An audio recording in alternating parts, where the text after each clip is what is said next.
Hey everyone, so we are down to the last two videos of chapter 2, and I have to inform you that after these two videos there will be another video that will be regarding your holiday assignments. So it will include your topics for the projects for half yearly examination, plus it will also have some practice questions for you from chapter 1 and chapter 2 that you will have to solve in your copy. So stay tuned for that video, and let's finish off today's work. So, yes, this is part 9 of chapter 2. So, in the earlier part, we had talked about the new towns that started coming up and the urban population, etc. So, the next part is about the trade in the subcontinent and beyond. So, from the 6th century BCE, land and river routes had completely crisscrossed the subcontinent. That is, we had a lot of trade routes. Some trade routes went up till Central Asia, while there were some trade routes, for example, that went from the ports from Arabian Sea to the North Africa and West Asia. You just have to imagine the map in your mind, like Arabian Sea, the coast of India. With the Arabian Sea, it is closer to the North Africa and West Asia, so that is why these areas were used for the trade from Africa, etc.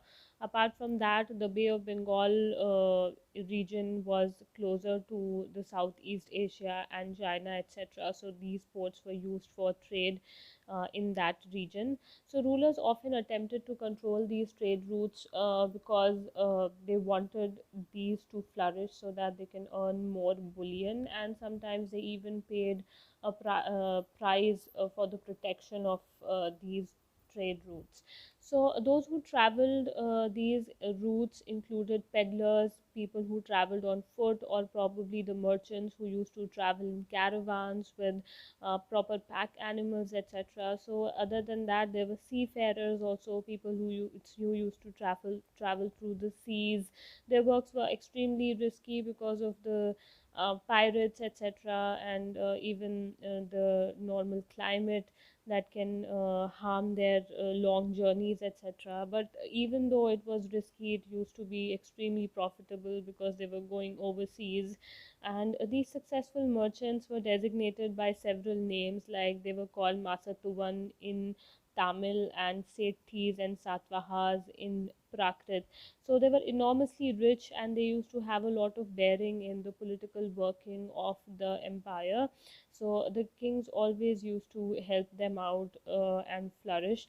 Apart from that, the objects used to range from something as simple as salt, grain, etc., to finished products like textiles and medicinal plants, etc., which were exported to Roman Empire. So it is pretty clear that India and Roman Empire together were involved with extensive trade, and this also led to increase in the riches of the Indian subcontinent.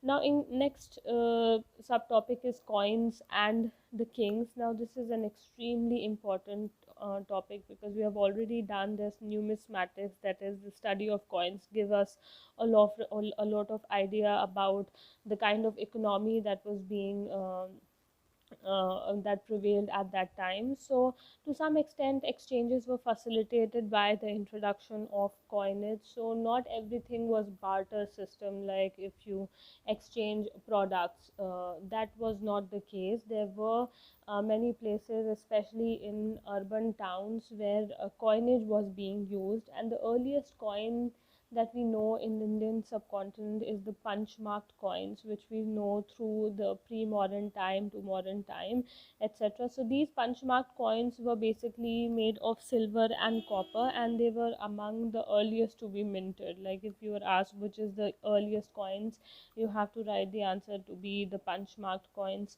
So, attempts were made to identify the symbols on the punch marked coins. These symbols were mainly related to particular ruling dynasties, like for example they belong to Mauryas, etc. So they were issued by the kings, and sometimes even they were issued by the merchants, bankers, and townspeople also.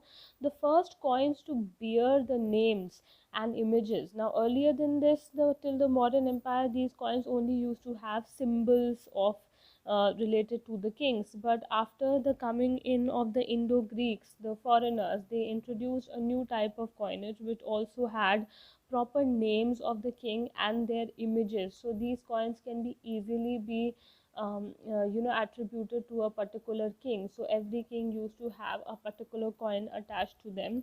So this established control over the northwestern part. So these Indo-Greek people brought a new art into India. Next is the first gold coin was started by the Kushanas. Now Kushan, we know these are the foreigners, the tribal people who came into India from Central Asia, and they were contemporary to the Roman rulers. So their coins were highly identical with what kind of coins were being used by the Roman Empire plus the Parthian rulers of Iran.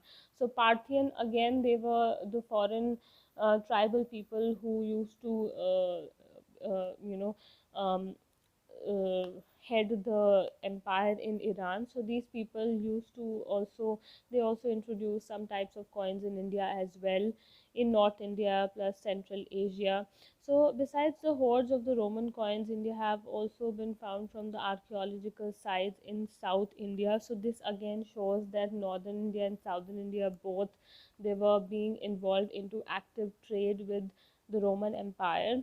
So some tribal groups also, like Yodhas of Punjab and Haryana during the first century CE, even these tribes had issued coins, and these have been found in the archaeological excavations. So some of the most spectacular gold coins were issued by the Gupta rulers. So this suggests that again during the Gupta time there was long distance transactions being taken out by the kings, and they were getting benefited.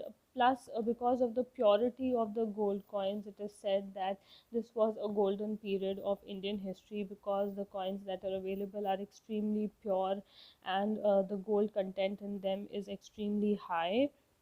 But after the Gupta period, the amounts of gold that has been found has declined rapidly. So this probably indicates that there was an economic crisis, or maybe because of the collapse of the Western Roman Empire, the amount of trade that was going on between India and Roman Empire must have declined, and this must have affected the prosperity of the states, communities, and regions. But there are some people who criticize this point and argue that probably it is because the new towns and networks of trade emerged. That is why, and plus the trade must have increased. So people, instead of hoarding the coins, they must have started transacting it more, and that is why we have found lesser number of coins in the archaeological excavation. So these are the various theories about the trade being taken out in the urban areas. So we'll carry on in the last part. Thank you.